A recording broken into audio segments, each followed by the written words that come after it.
हमारे साथ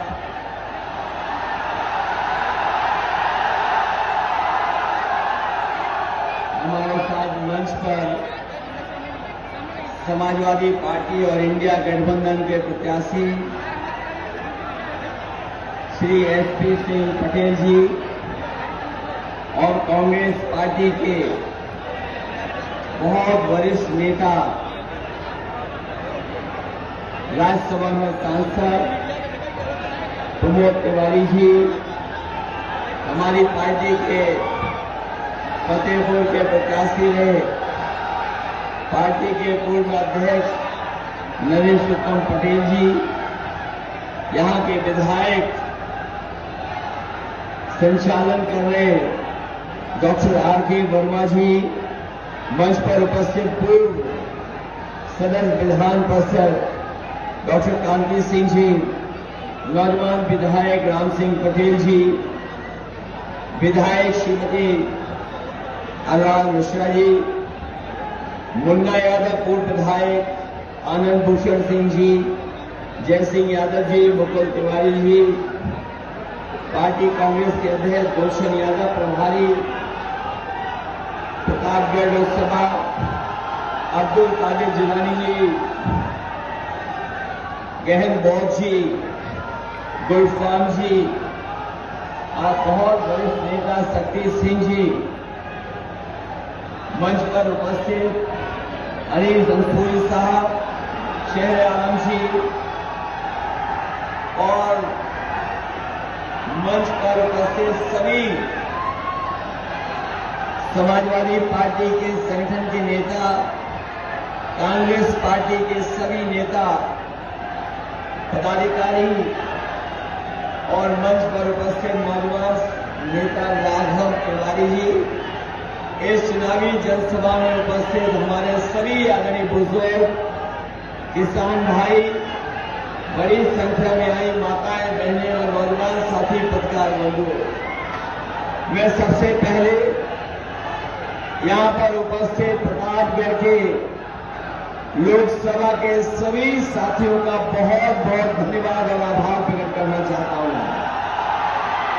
मैं देख रहा हूं जहां मैदान भरा हमें दिखाई दे रहा है, मैदान के बाहर भी लोग हैं और अभी भी लोग आ रहे हैं।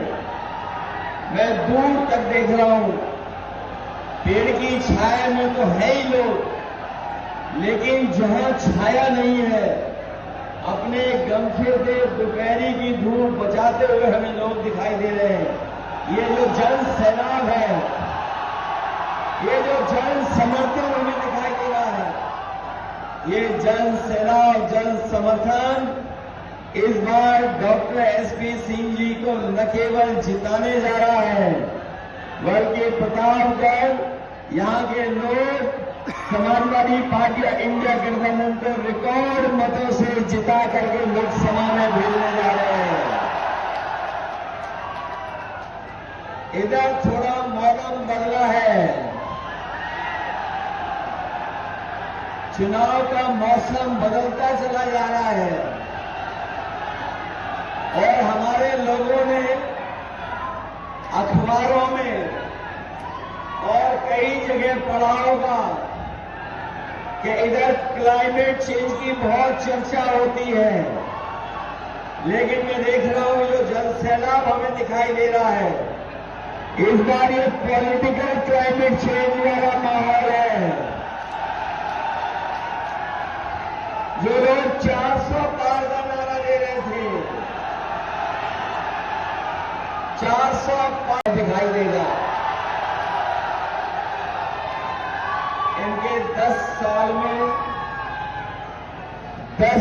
में इनकी हर बात झूठी निकली, इनका वादा झूठा निकला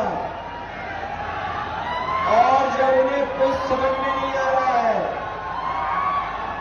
जब से कांग्रेस और समाजवादी पार्टी 1 और 1 11 हो गए हैं, तब से दिल्ली और लखनऊ का एक इंजन आपस में टकरा रहा है। जब से कांग्रेस और समाजवादी 1 और 1 11 हुए हैं, तब से ये जो कहने वाले डबल इंजन दिल्ली और लखनऊ का इंजन आपस में टकरा रहा है और ये जीरो होने जा रहे हैं, जीरो होने। अभी तक तो मैं ये सोचता था कि 80 सीट में 1 में लड़ाई है, क्यूटों में। लेकिन अब तो ये लग रहा है कि बीजेपी का 80 में 80 का सफाया होने जा रहा है। ये जो दिल्ली वाले हैं, कई बार कहते हैं शहजादे और शहजादे, इस बार शहजादे शह भी देंगे और मात भी देने जा रहे हैं भारतीय जनता पार्टी के लोगों को। याद है आपको इन्होंने कितने वादे किए थे हमसे और आपसे? कहा कि किसानों की आय दोगुनी हो जाएगी। बताओ हमारे प्रतापगढ़ के किसान भाइयों, किसी भी किसान की, गांव में रहने वाले नौजवान, उनके परिवार की जो खेती बाड़ी से जुड़े हैं, किसी की आय दोगुनी नहीं हुई। और आय दोगुनी तो दूर, इन्होंने महंगाई बढ़ा करके लागत बढ़ा दी और लगातार लागत बढ़ती चली जा रही है। चाहे वो डीजल हो, पेट्रोल हो, खाद हो और चाहे कीटनाशक दवाइयां हो। यहां तक जब किसान को डीएपी खरीदने के लिए जाना पड़ा बाजार में, तो इन बीजेपी वालों ने नैनो यूरिया जबरदस्ती खरीदवा दी, नैनो यूरिया खरीदवा दी। जो लोग जानकार होंगे वो जानते होंगे, जिस तरीके से उद्योगपति भारत छोड़ के चले गए थे, उसी तरीके से नैनो यूरिया वाले भी भारत छोड़ करके चले गए हैं। और दिल्ली वालों ने तो दिल्ली से अपना सामान बांध लिया है और ये सब 6वें 7वें वाले चुनाव में आ गए हैं।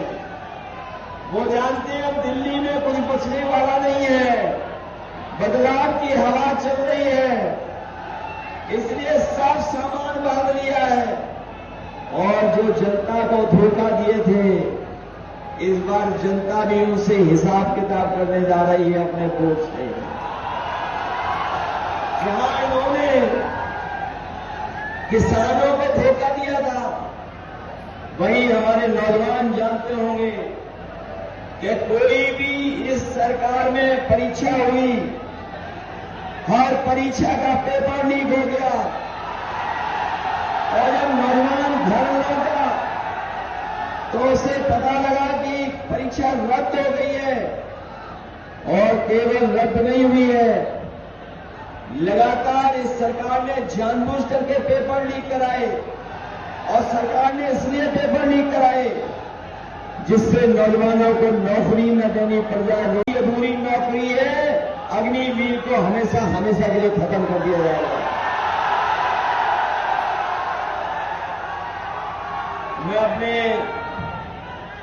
खाकी वर्दी पहने हुए भाइयों को जब देखता हूं तो मुझे याद आता है कि जब बीजेपी फौज की नौकरी 4 साल की कर सकती है, तो अगर ये सत्ता में आ गए तो हमारे खाकी वर्दी पहनने वालों की भी नौकरी 3 साल की कर देंगे। इसलिए मैंने भी सावधान करने आए हैं। अभी तो फौज की नौकरी हुई है 4 साल की, ये बीजेपी वाले दोबारा आ गए, कहां से रोज तो इनकी खाकी वर्दी पहनने वालों की भी नौकरी 3 साल की हो जाएगी। ये हमारे पत्रकार साथी पूछते हैं ये कैसे संभव है, हो सकता है। मैं उनसे सवाल पूछता हूं कि बताओ भारतीय जनता पार्टी ने सभी हवाई अड्डे बेच दिए कि नहीं बेच दिए? रेलवे स्टेशन बेच दी कि नहीं बेच दिए?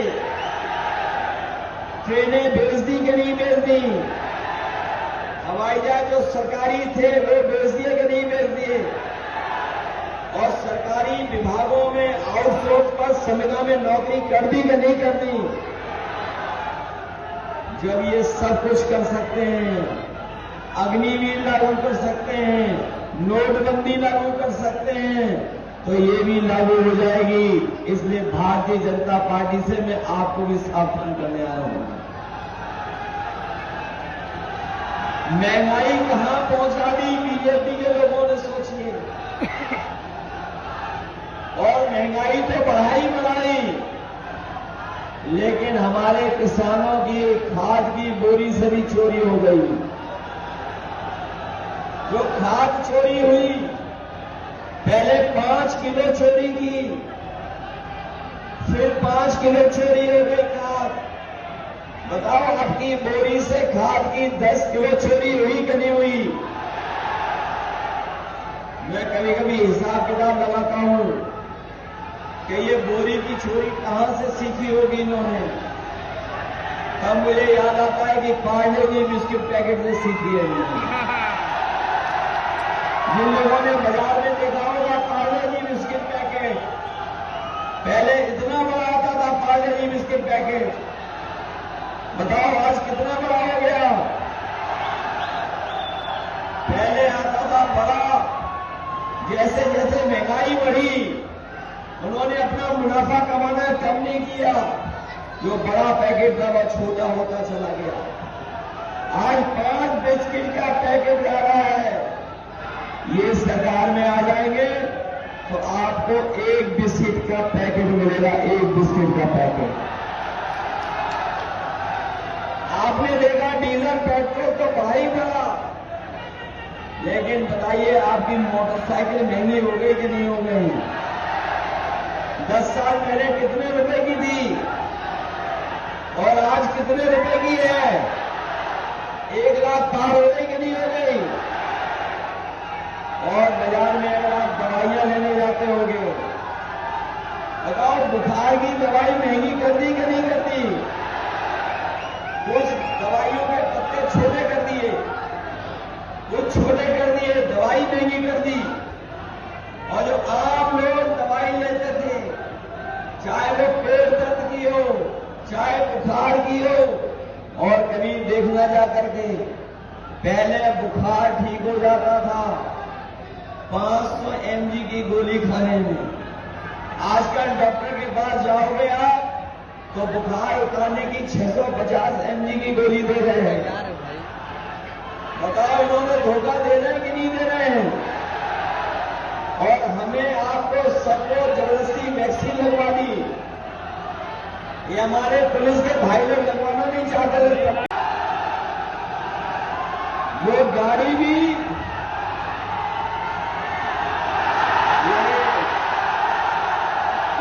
वो नौजवान हमें दिखाई दे रहा है जिसकी ताकत तो कम है। ये अग्निवीर नहीं, फौज के लिए पक्की नौकरी के लिए पक्का है ये। दोनों हाथ से पकड़ो बेटा, नहीं गिर जाओगे अभी। हमने समय देख लिया, तुम्हारे हाथ में बहुत ताकत है, तुमने देख लिया। और ये ताकत हरे के हाथ में नहीं होती है, इतना कोई नहीं चल सकता है। ये तो फिजिकल यूं ही पास कर जाएगा, इसको जरूरत नहीं है और किसी चीज की।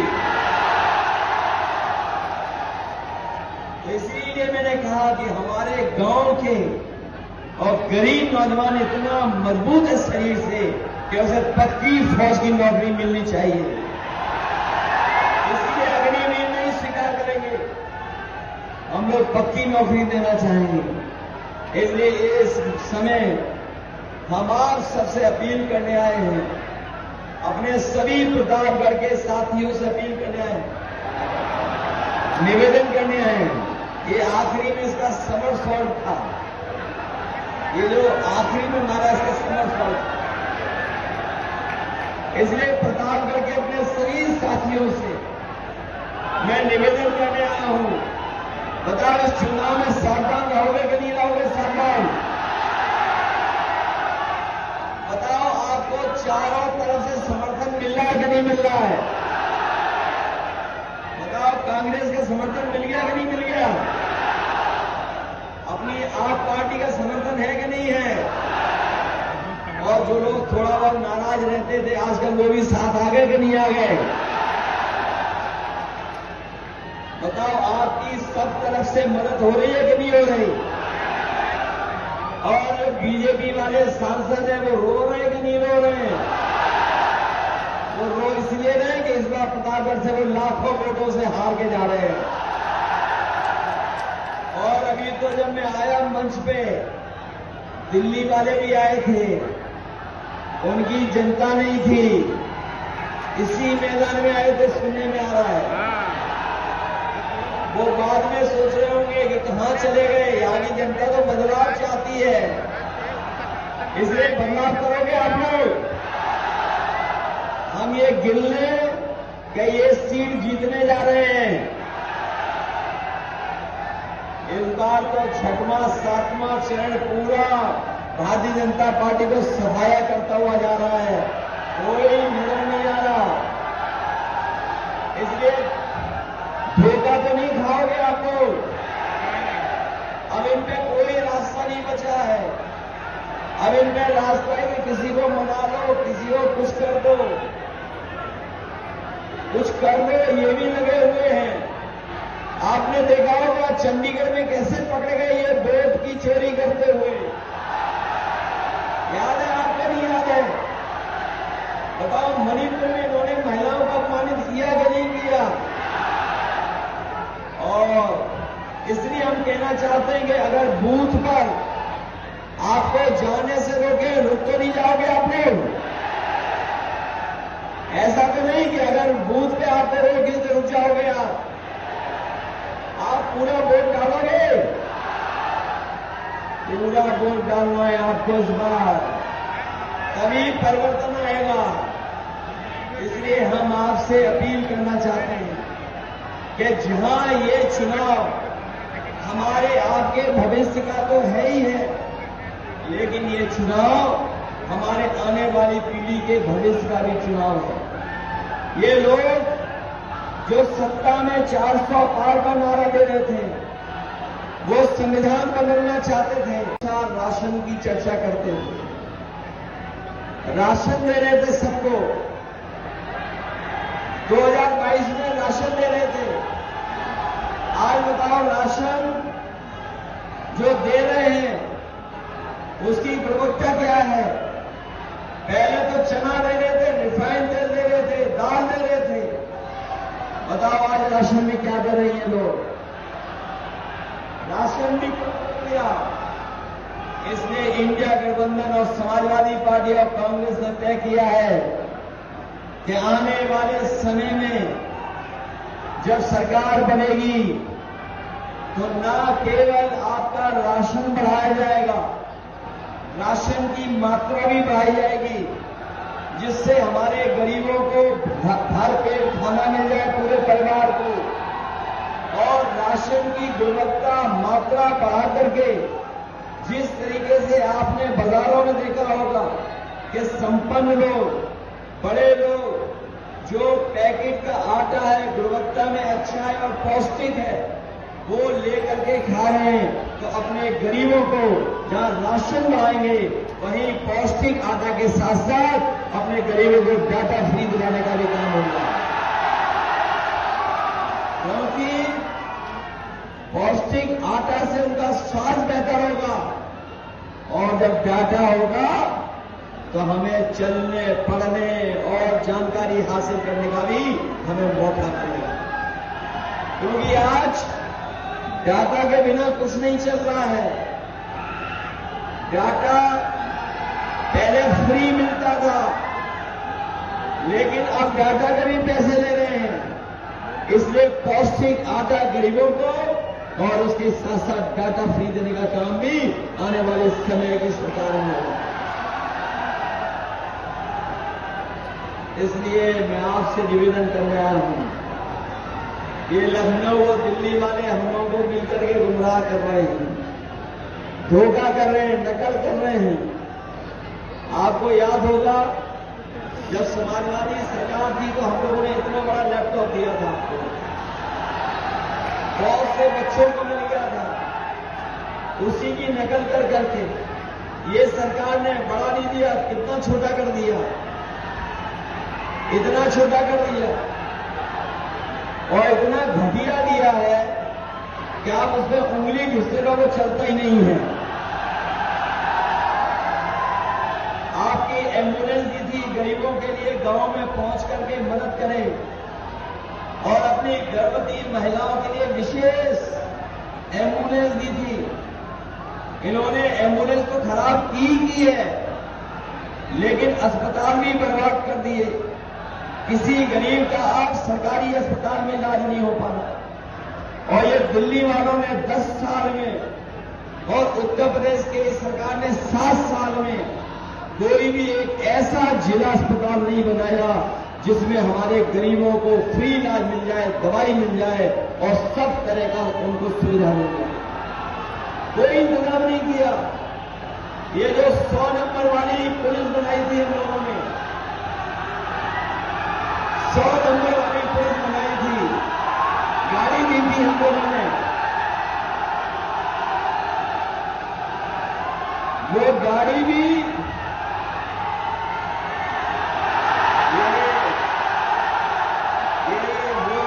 हमें दिखाई दे रहा है जिसकी ताकत तो कम है। ये अग्निवीर नहीं, फौज के लिए पक्की नौकरी के लिए पक्का है ये। दोनों हाथ से पकड़ो बेटा, नहीं गिर जाओगे अभी। हमने समय देख लिया, तुम्हारे हाथ में बहुत ताकत है, सबने देख लिया। और ये ताकत हरे के हाथ में नहीं होती है, इतना कोई नहीं चल सकता है। चंडीगढ़ में कैसे पकड़े गए ये वोट की चोरी करते हुए, याद है आपको? नहीं याद है? बताओ, मणिपुर में इन्होंने महिलाओं को अपमानित किया कि नहीं किया? और इसलिए हम कहना चाहते हैं कि अगर बूथ पर आपको जाने से रोके, रुक तो नहीं जाओगे आप लोग? ऐसा तो नहीं कि अगर बूथ पे आपको रोके तो रुक जाओगे आप पूरा वोट डालोगे? पूरा वोट डालना है आपको इस बार, तभी परिवर्तन आएगा। इसलिए हम आपसे अपील करना चाहते हैं कि जहां ये चुनाव हमारे आपके भविष्य का तो है ही है, लेकिन ये चुनाव हमारे आने वाली पीढ़ी के भविष्य का भी चुनाव है। ये लोग जो सत्ता में 400 पार का नारा दे रहे थे, वो संविधान बदलना चाहते थे, लेकिन जो बहुजन समाज के लोग हैं और हम समाजवादी लोगों ने संकल्प लिया है कि जो संविधान बदलने को निकले हैं, उन सबको हम लोग बदलने का काम करेंगे। आप देख लेना, बड़ी बड़ी होर्डिंग लगाई दिल्ली वालों ने, उसमें से तो बहुत सारे लोग पहले ही गायब हो गए, कोई दिखाई नहीं दे रहा है, सब गायब हो गए। इसलिए जहां ये हमारे आपके भविष्य का और आने वाली पीढ़ी के भविष्य का चुनाव है, वहीं ये संविधान बचाने का भी चुनाव है। एक तरफ वो लोग हैं जो संविधान को बदलना चाहते हैं, दूसरी तरफ हम सब लोग हैं जो मिलकर के संविधान बचाना चाहते हैं। ये संविधान रहेगा तो हमें आपको अधिकार मिलेंगे, ये संविधान रहेगा तो हमें न्याय मिलेगा। यही संविधान है जो हमें आरक्षण दिलाता है। यही बाबा साहब भीमराव अम्बेडकर जी का संविधान हमारे और आपके लिए संजीवनी है, संजीवनी। इसलिए जहां 2024 का चुनाव सरकार बदलने का है, वहीं संविधान बदलने का भी चुनाव ये 2024 का है। इसलिए मदद करिए।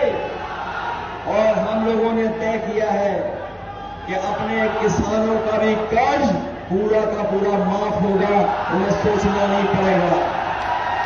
इन्होंने बड़े बड़े उद्योगपतियों ने कर्ज माफ कर दिया, करोड़ों करोड़ों रुपए माफ कर दिए, 25 लाख करोड़ रुपए माफ किए हैं। हम अपने गरीबों को, किसानों को भरोसा दिला के जा रहे हैं कि आपके लाखों का कर्जा माफ करने का काम करेंगे और आपकी फसल के लिए कानूनी अधिकार दिला करके आपको एमएसपी भी दिलाने का काम होगा। जहां एमएसपी दिलाएंगे किसानों को, वहीं हमारी माताओं बहनों को याद होगा हम लोगों ने करीब 500 रुपए में पेंशन देने का काम शुरू किया था। उसके बाद कन्या विद्याधन दे रहे थे 30,000 रुपए। इधर जब चुनाव दूसरी बार हुआ तो हम लोग 6,000 उनको समाजवादी पेंशन देने जा रहे थे, लेकिन हमारी सरकार नहीं बनी। इस बार कांग्रेस पार्टी, इंडिया गठबंधन और समाजवादी पार्टी ने तय किया है कि इस बार अपनी गरीब माताओं बहनों के अकाउंट में 1 लाख रुपए पहुंचा करके उनको सम्मान देने का काम करेंगे। 1 लाख। वही हमारे 69,000 वाले नौजवान जानते होंगे शिक्षक, इनके साथ न्याय नहीं हुआ है, हम इनको न्याय दिलाएंगे। वही हमारे अनुदेशक हैं, शिक्षा मित्र हैं, इन शिक्षा मित्रों को अगर किसी ने सम्मान देने का काम किया तो समाजवादियों ने, जैसे ही सरकार आई तो फिर उन्हें पीछे कर दिया गया। ये दिल्ली की योजना थी, दिल्ली से शुरू हुई थी, इसलिए अपने शिक्षा मित्रों को हम कह के जा रहे हैं जहां शिक्षक भर्ती बढ़ाएंगे वहीं शिक्षा मित्रों को भी मदद करेंगे। और हम अपनी आंगनबाड़ी और आशा कार्यकर्ताओं को भरोसा दिला के जा रहे हैं, इनकी हमेशा लड़ाई रही है, संघर्ष है कि इनका मानदेय बढ़ाया जाए। हम लोग